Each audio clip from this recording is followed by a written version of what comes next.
Hyperdocs are a great tool to transform your teaching and promote student learning.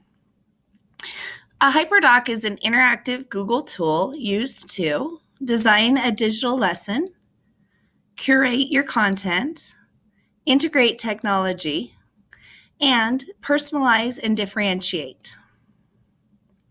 It also is very engaging for learners. HyperDocs come in many forms. They have different looks. They can fit any content area or grade level. On this slide, each of these are hyperlinked to show you different types of HyperDocs. You can also always make a copy of one if you need to. HyperDocs can create engaging lessons. They can create a digital learning experience with integrated technology. They promote engagement, understanding, collaboration, and critical thinking. They use student voice and choice for authentic learning. It's an easy way to monitor your students' progress, and depending on what you embed, you can provide real-time feedback. And it gives students an opportunity to show what they know, have self-reflection, and to celebrate their progress. HyperDocs are an interactive digital lesson that leads to students deeper into learning. They are not just a digital version of a worksheet. They're engaging digital lessons. They're not the same old way of teaching. They used blended learning, and it's not just one-to-one consumption of information on device. They're not just a Google product. You can use different applications for your HyperDoc. They're a way to differentiate for learners. They don't just have to be a one-size-fits-all. It's not just a doc with links. A doc with just hyperlinks, the student clicks on the links to get to an external site. In a HyperDoc, the way the lessons are designed, students need to collaborate and critically think throughout the HyperDoc. They aren't just a platform for student responses. The student should respond and generate their own questions as they proceed through the HyperDoc. They're not just a one-way consumption of information. That's a doc with just hyperlinks. A HyperDoc should be designed that students have to apply what they've learned and reflect on their progress. The creators of the HyperDoc are Lisa, Kelly, and Sarah. I put in their Twitter if you want to follow them. They also have a website called Teachers Give Teachers, where they make HyperDocs for free to use, and other teachers can give their HyperDoc. The site right now is very limited without the search tool. It used to have a search tool, but they are revamping their site to put back the search tool and allow others to give their HyperDoc, and we'll talk more about that later. But you can also follow them on their website, Twitter, Facebook, or YouTube. On this slide, there's a video if you want to watch called A Call to Action, and it analyzes the student's mindset. So HyperDocs can transform your instruction through personalized instruction. They're great for special ed, ELL, 504s.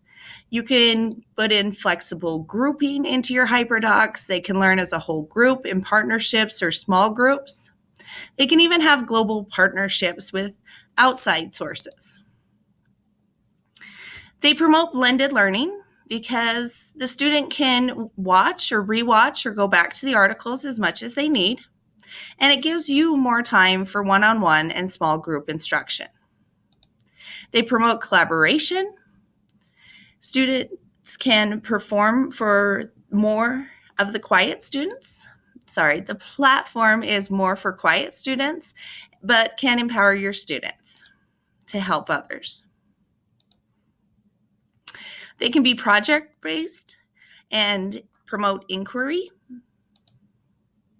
And they can have innovative learning space with flexible seating, teacher as a guide, and they're great for distance learning. Students' learning doesn't end when they're absent or they miss school. For personalized instruction, The GT students can go on accelerated pace. They can have deeper content understanding. PBL can be embedded, and you can give extension activities and more exploration. For special ed, you can modify your HyperDoc to meet their IEP goals. You can utilize different Chrome accessibility features. You can allow for voice typing in the Google Doc, and students can reread or rewatch the video multiple times and flip the learning. For EL, you can give different extension or accessibility features into the HyperDoc to allow for translation and different tools. And it's multimedia, so images and such can be used. For 504, with simple adjustments can be made to your font size, your background colors. You can give visual cues on the HyperDoc to improve comprehension, and you can embed tables to serve as graphic organizers to help students organize their learning.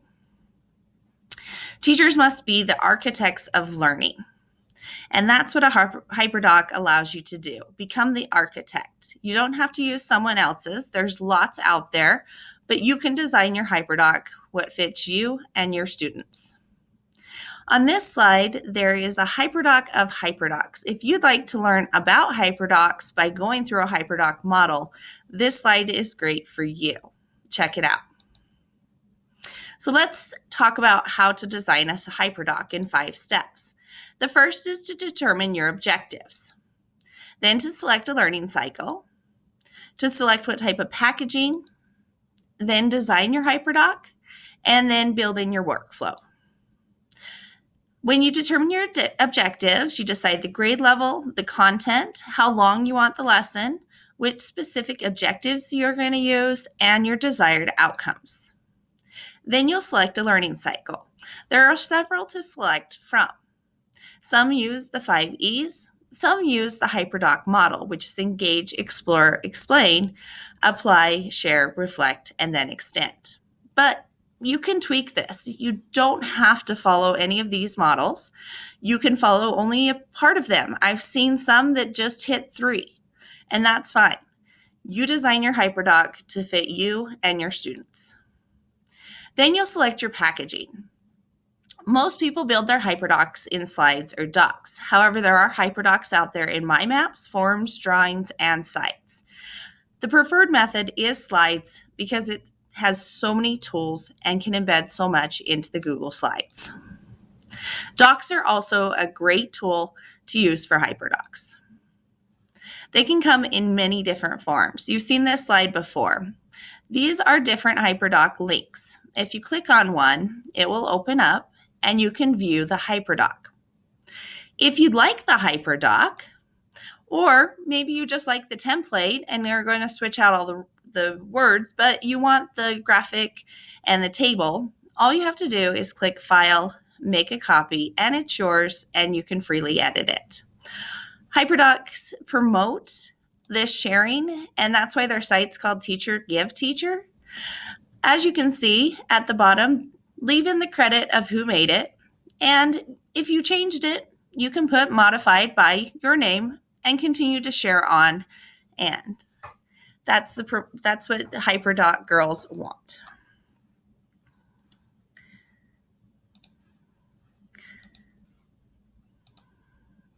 On this slide, you have ideas for each stage. So this document, if you click on it, or this link, will give you ideas for each stage of the HyperDoc model. So you can look at what to do with the engage stage.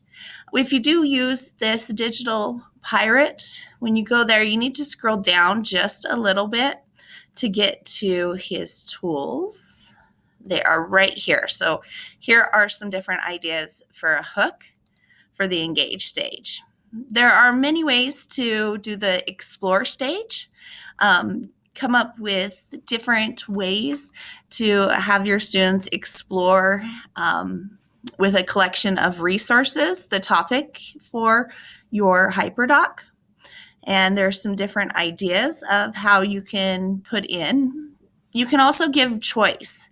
So you could come up with 3 different things they should explore and give them choice of 2 that they want to choose from. In the explain stage is where you're going to clarify your learning targets for your students. This is where you could teach the whole group lesson with direct instruction, or you can add additional resources for the student to explore. In a flipped classroom, you can do your whole group teaching with Screencastify or Loom and record yourself teaching at this stage.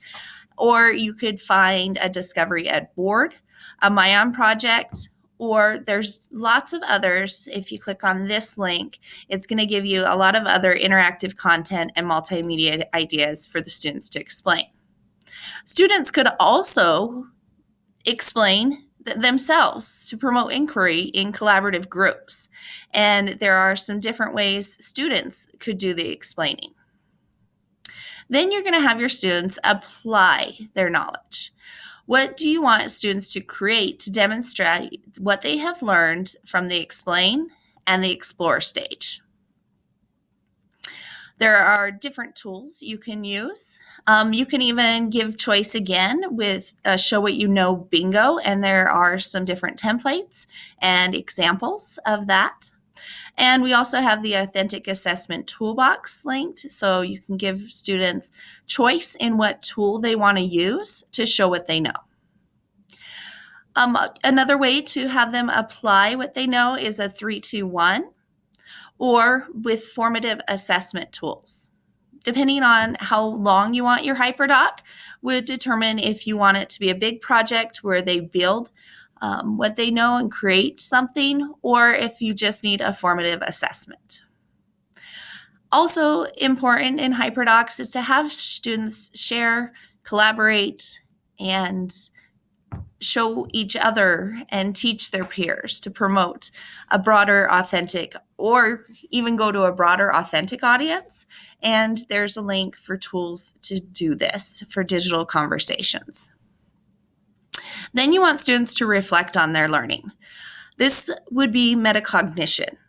And I included some Google Forms I use for metacognition, but you can choose how you want your students to reflect upon their learning. And finally, you can embed extension activities for those early finishers to keep the learning going. Even if the entire class isn't finished, those early finishers can have lots of choices here to choose from to keep learning. There is also this website for different content for your HyperDoc. And in the Focus Friday, I give another HyperDoc with lots of another template like this one with lots of tools for each stage. And this one has lots of different tools to choose from depending on what you want your students to be doing. Also, we have lots of different HyperDocs to choose from. There's different Padlet walls you can go to see different HyperDocs. And once again, you can always, if you like one, click on it and use it. One trick I'll say too, because these are massive Padlet walls, they just keep going with hundreds of HyperDocs. If you are looking for something specific, hold down the Control and then click the F key, and a Find button will come up, and then you can type in math, and we have 15 that say math. Now, they might not say math, but they're math related, so you might have to do a couple different searches, but we could go through these and it will bring up anything that has math in the title, and it will flip through different math resources. But you could get more specific and maybe poetry or counting coins, transformations. So you can search for different things in these Padlets. That's one way to navigate the Padlets. So there's 4 different Padlets. There's also Middle School Mine, a HyperDoc collection, and in the Focus Friday, I provide a ton more resources and ideas for, examples and templates. Actually, let me pull up the Focus Friday. One second. It's right here. I want to kind of talk about it at this stage. So the very first slide is just what is a HyperDoc. And if you need more than what I'm doing in this tutorial of how to build it, these 2 videos are great. He's going to take you step by step of how to build your HyperDoc. And these HyperDoc tutorials will, if you need help designing, if you need help with Google Slides, these videos will show you different creation ways. So how to add images, how to add your own table, how to add colors. There's tons of different videos on how to insert things into your HyperDoc. And there's also the HyperDoc YouTube channel. On this slide, there's ideas for each stage. This is the one I was talking about in the video. However, on this one, it's a different version of that. And it gives a box for the students to type their answers, which I think is very important, that you give them a place to reflect on their learning or to show their learning. Right there in the HyperDoc, even if you're having them go out to a Padlet or a Google form to put in their answers for immediate feedback, for a Google form, Quizlet, quizzes, Kahoot, it is nice if they come back and put something on the HyperDoc itself. And so this HyperDoc is set up that the students have their task on this side and that they need to put in something like an image. On this slide, they need to put in an image. So this is another great resource to kind of give you ideas of different ways you can put together your HyperDoc. And I have more ideas for each stage from Ditch That Textbook, 20 engaging activities, and the content for HyperDocs. On the template side, there are different templates you can use, plus the novel HyperDoc template, and 3 drive folders full of more templates. Like I said in the beginning, HyperDocs come in many different shapes and forms and can be designed however you want. It's just taking students through those stages and having them show what they know and reflect on their learning that turns it from a doc with hyperlinks into a HyperDoc. On this one, there are many different HyperDoc examples, and some of these are individuals just putting out their HyperDocs. So at the very top, if you want to evaluate a HyperDoc to make sure it's worthwhile, there is a video and a checklist you can go through to make sure your HyperDoc is hitting all those levels of the HyperDoc cycle. And then at the very bottom, if you want to be one of the first people to know about the Teacher Give Teacher site when it's up and running with the searchable feature again, you can sign up to find out more from the HyperDoc girls and when their Teacher Give Teacher site will be back and running with the searchable feature. When you have your HyperDoc built, you will use it through Google Classroom or Canvas. And the best feature about Google Classroom and Canvas is that you can have it make a copy for each student. In Google Classroom, you're probably familiar that you can have Google Classroom make a copy. But in Canvas, you can also do this if you choose an external tool for submission and use the Google Doc Cloud assignment. The Google Doc Cloud assignment can make a copy of your Google Doc or Google Slideshow for each student. If you'd like more information on how to do that with Canvas, let me know and I'll make a video. Also, if you want to start sharing your HyperDocs with the future Teacher Give Teacher site, you can click on this, which is a Google form to fill out to share your HyperDoc with others. There's a video on the power of yet and many more resources that you can use to build HyperDocs. There are many people that contributed to this presentation. Like I said, HyperDoc girls are all about sharing and sharing for free. So many people take The resources, rebuild them, fit their own needs. I completely revamped this slideshow, but we always give credit to those that worked on it in the beginning. So there's different slides that came from different places. I hope you enjoy HyperDocs and search through them and start to find ones that you can use with your students to make a more engaging lessons that you got to design yourself.